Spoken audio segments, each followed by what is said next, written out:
For more than a century, one argument has refused to die: capitalism versus socialism. People treat it like a clean scoreboard. One side equals freedom, the other side equals fairness. But history is messier and more honest.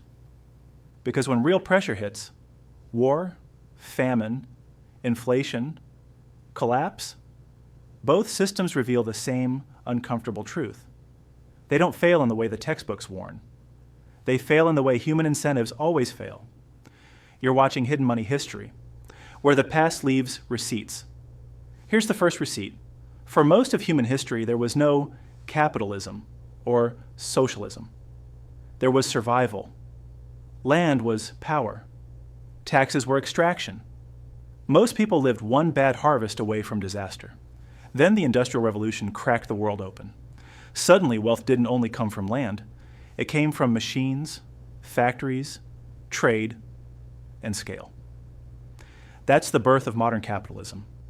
Private ownership, profit motive, competition, investment, risk.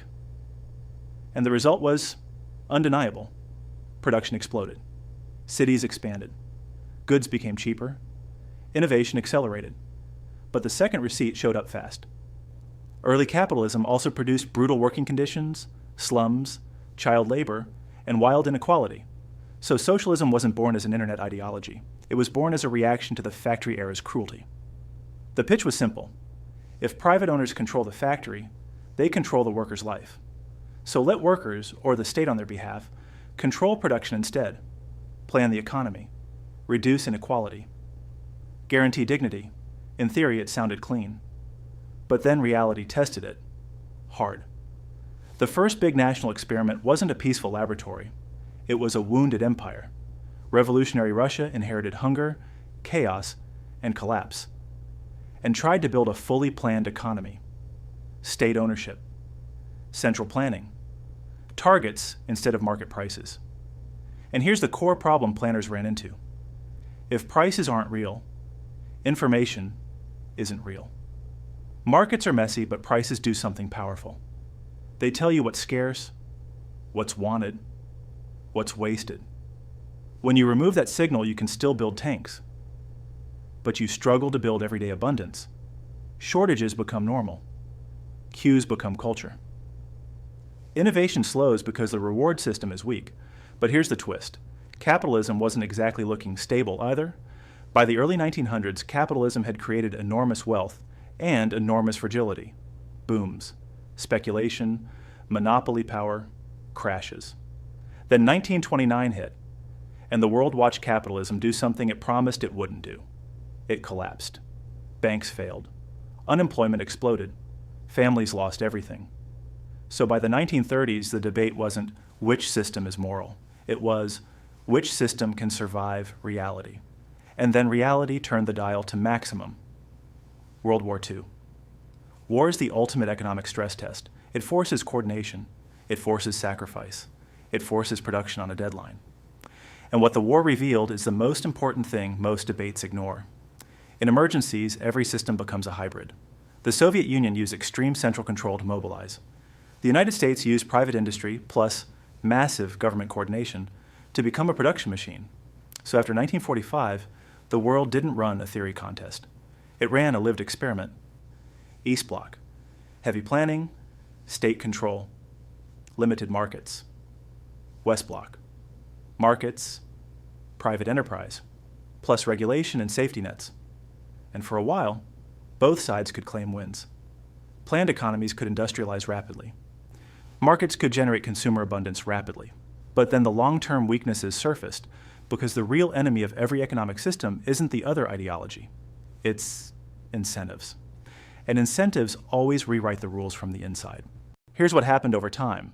In the Soviet model, the state could command output, but it struggled to command creativity. Factories hit quotas by gaming the numbers. Quality suffered because the incentive wasn't make it better. It was don't miss the target. And corruption didn't disappear. It just moved upward into bureaucracy. So you get a strange world, a country capable of rockets and tanks, but stuck with weak consumer goods and chronic shortages. Meanwhile, capitalism did what it does best. It adapted.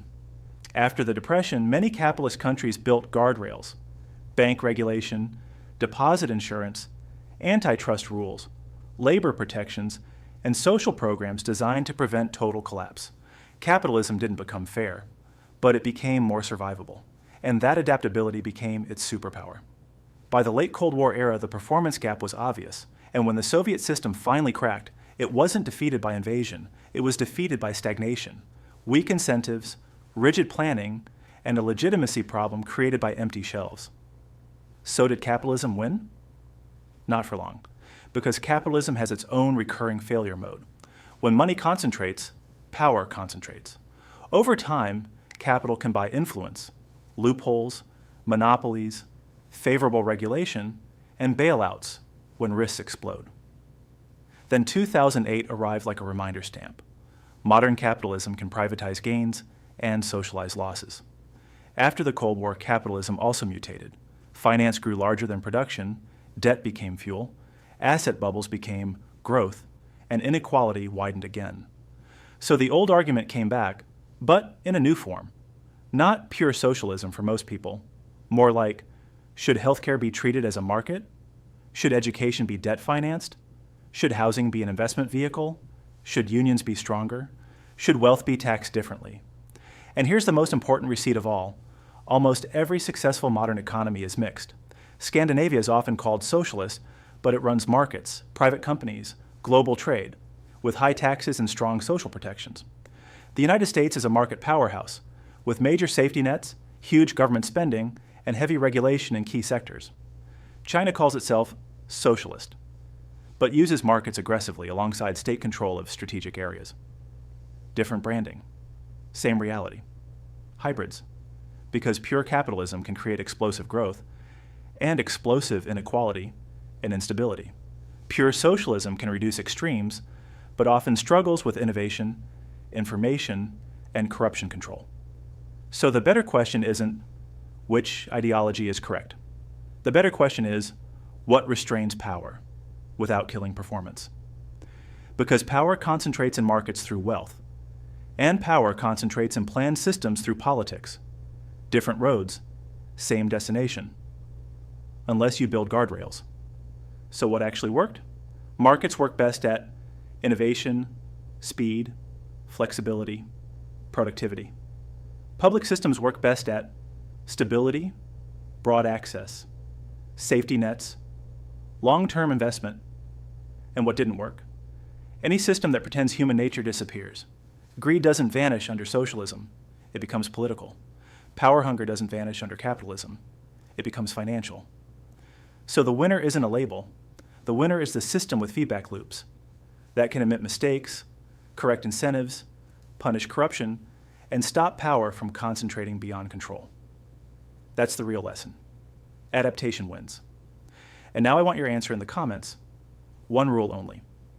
If you could add one guardrail to prevent collapse, what would it be? Stronger antitrust? Stronger unions? Hard limits on bailouts? Public health care? Wealth taxes? Or something else? Write it below. Subscribe to Hidden Money History, because history doesn't repeat, but it always leaves receipts.